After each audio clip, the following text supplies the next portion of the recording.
This is my fully upgraded, top-of-the-line Yeti SB115. I thought this $13,000 superbike would be the best feeling, most fun bike in the world, but it's been awful. And today, I'm gonna do everything I can to make this superbike ride like it should. But first, this bike needs a bath. While I clean this bike, I'd like to thank this video's sponsor, Skillshare. Lately, I've been having a lot of people asking me about Skillshare, and Skillshare is an online learning community with thousands of classes for people trying to learn new skills. Their library is just massive, and anyone will be able to find a topic that interests them. It's really the perfect place to start learning a new skill. Recently, I've been learning storytelling by Danielle Jose Older and how to improve my writing. I've also had friends ask me about Skillshare's art classes so their kids can learn to draw at home and keep them busy learning during the summer break. It's actually a super cheap way to learn a new skill, but if you're one of the first 1,000 people to use my link in the description, you'll get a 1-month free trial of Skillshare, so go check it out. It's free and it helps out the channel. But man, this bike cleans up nice. So on my first ride, maybe even first jump, I had a horrific bottom out on the shock. This Yeti SB115 is marketed as a trail bike with 130 front travel and 115 rear, but the Saga squad told me that this is just a glorified XC bike, but I refuse to let that be true. But if it is true, there's no way I'm keeping this bike. I mean, this should be able to handle small drops and single black diamonds, especially with $1,600 worth of suspension. So I need to take off the rear shock to check it out, but I don't even know how to get to the rear shock bolts.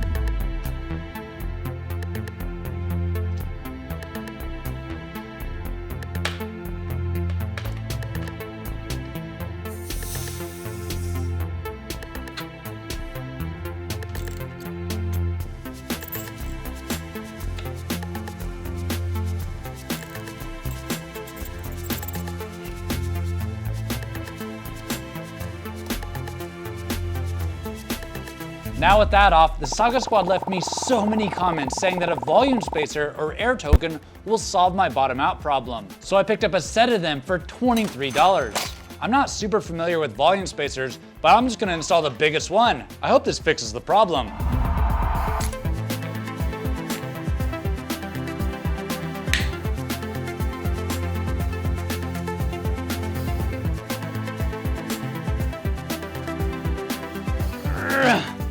Okay, something is seriously wrong here. I mean, why else would the rear tire have contacted the frame? I think there might be air in the negative chamber. And I think that it's time that I confess something. I bought this Yeti used. In fact, I bought a ton of parts used or new in box. I'll put the updated total on the Yeti here after the brake swap and the parts that didn't carry over from the Polygon. But this frame is actually a 2021 Yeti SB115 that I bought used for $2,800. The Pink Bike posting said that it was in pristine condition and had only been lightly ridden for 50 miles. So I guess I'm gonna try to purge the air and put it back together, but I can't until these eyelet bearings are taken off. This was way more work than I was expecting.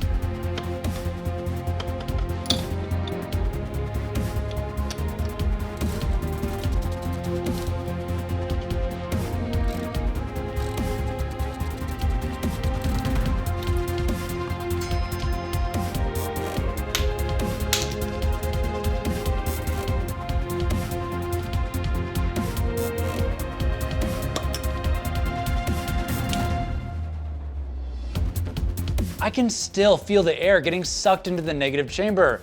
I really think this shock is blown. You work hard to splurge and buy some nice bike parts, and then this happens? I really wonder if the seller knew about this and how lightly used this Yeti was. There's even a dent on the damper body. I hope I don't need a whole new rear shock.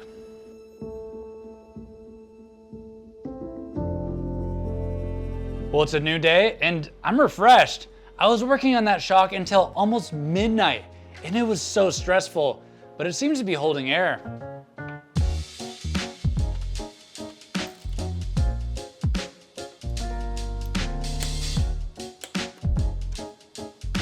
Phew, what a relief to have fixed that.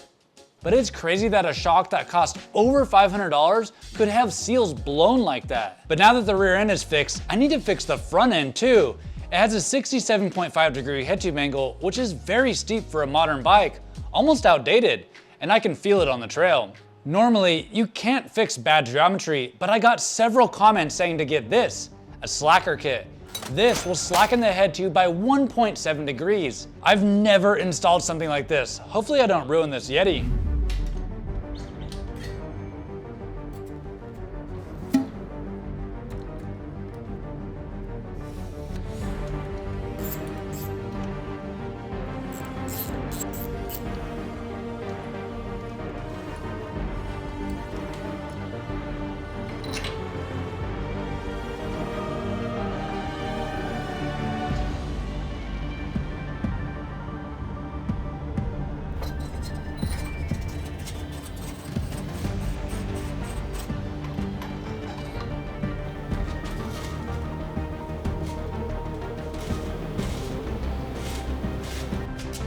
Oh man, this is difficult. These cups need perfect alignment to slacken the fork. They say to use carbon paste that has sand grit to keep them from rotating, but it keeps spinning. I almost need another set of hands. I think if I allow it to spin at all, the sand will push out and the cups won't bite into the frame. Then I'll have a variable head tube angle on the trail.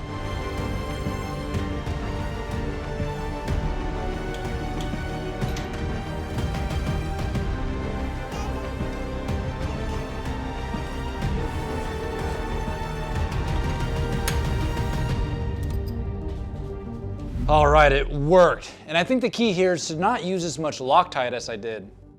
My biggest concern with slackening the head tube angle is lowering the bottom bracket and messing up the other geometry. But check this out. Good thing I didn't cut my steer tube. This adds 20 millimeters of extra height. In fact, according to a geo calculator, there's almost no change to the bottom bracket height, stack, and C-tube angle. I did go with a different stem though. It's a DED copperhead, and I mainly got it to match the gunmetal gray levers and capacitors. It's also a 35 millimeter clamping surface for my new bars. These are 1-up carbon bars that are 20 millimeters rise. They're a little pricey, but still a fraction of the price and weight of the fast flex bars that just came off. And I'm gonna cut them down to 780 millimeters.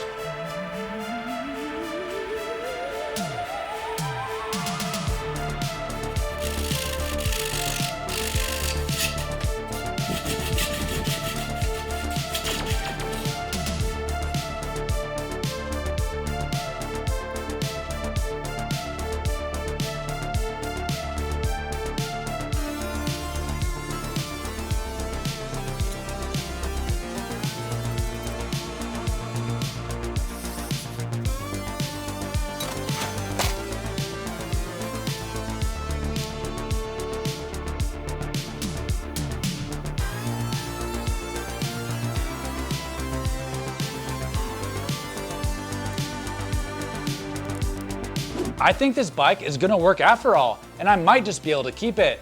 And fine-tuning the suspension didn't even cost that much. I also checked the fork's volume spacers, and I think 2 is plenty. But thank you so much to the Saga squad for all the recommendations. I'd be lost without you guys. All right, let's see how this rides.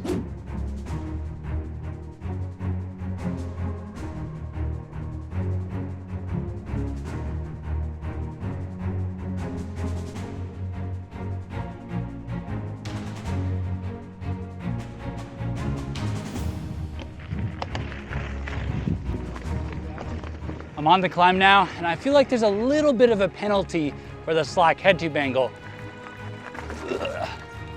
But this bike already climbs so good, I'll take the penalty to have more fun on the downhills. All right, I'm on top of the trail Widowmaker, and this is a black diamond. But dude, this trail looks so eroded from the rain. All right, here we go. Where'd all the dirt go? Oh. So sketchy.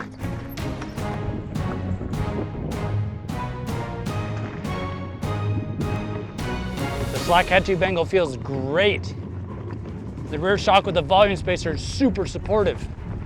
But now it would have been bottoming out the suspension. But this bike can take what I've been throwing at it. This is awesome. Oh, turn, oh yeah. Yes, dude, this bike rides so good now. I can't believe how much of a difference that was. Oh man, that's steep. Woo. This is exactly how I wanted to ride this. I don't think this is an XC bike after all.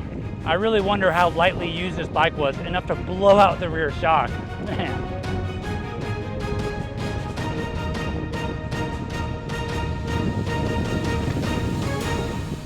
All right, that was a good shakedown. Let's keep moving.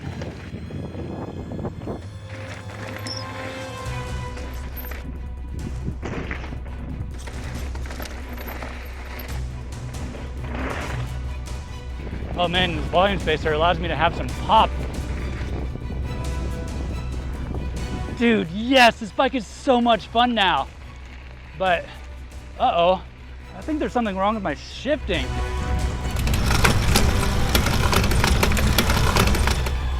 Oh no, this is bad. So much flex.